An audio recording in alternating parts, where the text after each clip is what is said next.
नमस्कार दोस्तों, बडिंग्स में आपका स्वागत है। चलिए इस वीडियो की शुरुआत करते हैं। आज का टॉपिक जो है मार्क्स मैटर करता है या नहीं, इस पे मैं बात करने वाला हूँ। क्योंकि कॉलेज लाइफ में हमें बहुत ज़्यादा कन्फ्यूज़न होता है और बहुत चीज़ें हमें नहीं पता होती है।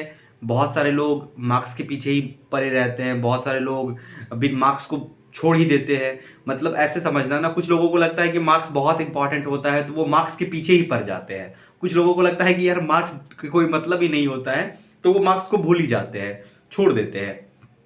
तो आज एक एक एक रियल टाइम कॉन्सेप्ट के साथ हम कुछ चीज़ों पर डिस्कस करेंगे। क्या कॉलेज का मार्क्स इंपॉर्टेंट है? तो अगर एक शब्दों में मुझसे आंसर पूछोगे तो मैं कहूँगा कि हाँ, मार्क्स इंपॉर्टेंट हैं।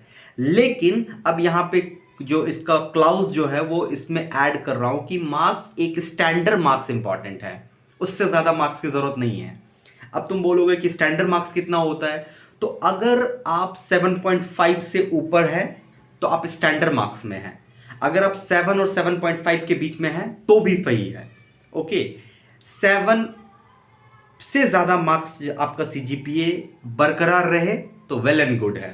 7 से नीचे आने की ज़रूरत नहीं है, क्योंकि अगर आप सच में इंजीनियरिंग में रहना चाहते हो तो अगर आप किसी जनरल कंपटीशन की तैयारी कर रहे हो तब तो कोई प्रॉब्लम नहीं है, तब तो आप मार्क्स कितना भी लाओ उससे फर्क नहीं पड़ता। लेकिन अगर आपको अपने इंजीनियरिंग डोमेन में रहना है, लाइक अगर आप आगे बीटेक के बाद एमटेक करना चाहते हैं, पीएचडी करना चाहते हैं, एमएस करना चाहते हैं, कुछ भी करना चाहते हैं, लेकिन आप अपने कोर फील्ड में रहना चाहते हैं, तो आपको अपना स्टैंडर्ड मार्क्स को बरकरार रखना ही पड़ेगा। क्योंकि बहुत सारे इंटरव्यू में ये एक तरीके से इम्पैक्ट डालता है कि आपका मार्क्स कितना है। अगर आप जीआरएफ जानते हो, जूनियर रिसर्च फेलो जो प्रोग्राम होता है, अगर आप किसी आईआईटीज में जीआरएफ करने जाते हो तो वहाँ पे आपका कॉलेज में कितना मार्क्स था वो भी पूछा जाता है और वो भी मैटर करता है कहीं ना कहीं आपके सिलेक्शन में। ठीक है, अब बात आती है कि अगर आप एक स्टैंडर्ड मार्क्स लाने की कोशिश करते हो तो उसके लिए आपको कुछ नहीं करना पड़ता है। कि स्टैंडर्ड मार्क्स के लिए आपका जो कॉन्सेप्ट है ना, वो बेसिक कॉन्सेप्ट अगर क्लियर करके आप आगे बढ़ जाओगे ना तो एग्जाम में लिखोगे स्टैंडर्ड मार्क्स आ जाएगा, कोई प्रॉब्लम नहीं होती है। बाकी अब सवाल आता है कि मार्क्स अगर मेरा स्टैंडर्ड नहीं है या फिर स्टैंडर्ड मार्क्स हैं तो क्या करें। बहुत ज्यादा मार्क्स लाके भी कोई फायदा नहीं होगा, क्योंकि बिहार में कोई भी कॉलेज मार्क्स के बेसिस पे जॉब देगी नहीं। डिप्लोमा में मार्क्स के बेसिस पे जॉब कुछ मिल भी जाता है, बट बीटेक में मार्क्स के बेसिस पे कोई जॉब नहीं मिलता है मैक्सिमम केसेस में।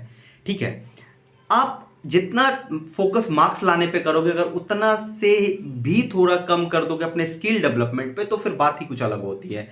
क्योंकि आपको कोई भी कॉलेज लिख के ले लो, कोई कॉलेज आपको नौकरी नहीं देगी, फैक्ट है। अगर आप किसी सरकारी एग्जाम की तैयारी कर रहे हैं तो भी आपको खुद ही करना पड़ेगा। अगर आप प्लेसमेंट लेने की ट्राई कर रहे हैं तो वो भी आपको खुद ही लेना पड़ेगा। इसका मतलब आपके लिए कॉलेज सिर्फ और सिर्फ एक ऐसा इंस्टीट्यूशन है जो आपका सेल्फ डेवलपमेंट, आपका आउटर स्फेयर, आपके कम्युनिकेशन स्किल, आप कैसे प्रोफेसर से बात करते हो, कैसे आप दोस्तों से बात करते हो, इन सब में आपका एक कंट्रीब्यूशन देता है। मुझे लगता है कि कॉलेज का ये रोल बहुत बड़ा रोल होता है, इससे ज़्यादा कॉलेज से आपको एक्सपेक्ट ही नहीं करना चाहिए। बाकी और भी बहुत सारी चीज़ें हैं जो कि आप डेवलप कर सकते हो। लाइक अगर आप इंजीनियरिंग में रहना चाहते हो तो अपने रिसर्च ओरिएंटेड माइंड को आप एक्टिवेट कर सकते हो, बहुत चीज़ें वहाँ पे सोच सकते हो।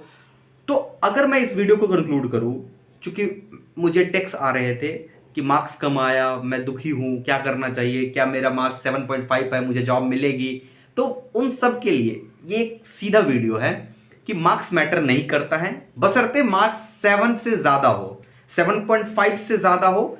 8.5 से ज़्यादा लाने की ज़रूरत नहीं है, कोई फ़ायदा नहीं होता है। बस मार्क्स के पीछे भाग के कुछ फ़ायदा नहीं होता है, आ जाता है। जितना आ रहा है उसको थोड़ा बहुत अपग्रेड करने की कोशिश करो और टेंशन लेने की कोई ज़रूरत नहीं था। मार्क्स मैटर नहीं करता है ज़्यादा, बट 7 से ज़्यादा कम नहीं।